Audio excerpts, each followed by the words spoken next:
Alors, dans quel esprit sont nés les Fab Labs? C'est un mouvement qui est né au MIT, donc aux États-Unis, il y a une dizaine d'années. Et le concept en très très gros, c'est on prend un lieu, donc des mètres carrés, on prend des machines semi-industrielles ou industrielles, on les met à disposition de n'importe qui, donc n'importe qui vient et on secoue tout ça et on voit les projets qui naissent de toutes ces rencontres et de ce contexte-là. Alors, qui utilise le FacLab et pourquoi? On va avoir beaucoup de gens très différents qui vont venir utiliser le FacLab. On va avoir des gens de la ville, des gens de l'université, puisqu'on est en université.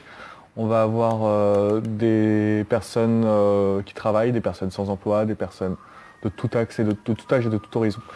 Et pourquoi faire? Pour fabriquer leurs projets personnels, pour apprendre de nouvelles choses, pour partager leur savoir, pour documenter leurs projets, parce que l'idée c'est que c'est un lieu contributif, donc quand on vient dans le lieu, on partage et on participe au projet des uns et des autres. Comment circule l'information au sein du FacLab?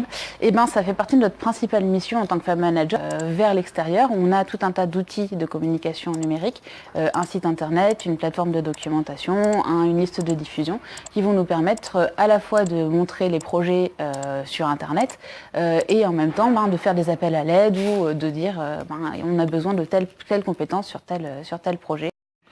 Qui réutilise ces informations documentées et pourquoi faire? Les informations qui sont documentées dans les Fab Labs sont documentées par des contributeurs et vont être réutilisées par d'autres utilisateurs ou contributeurs de par le monde.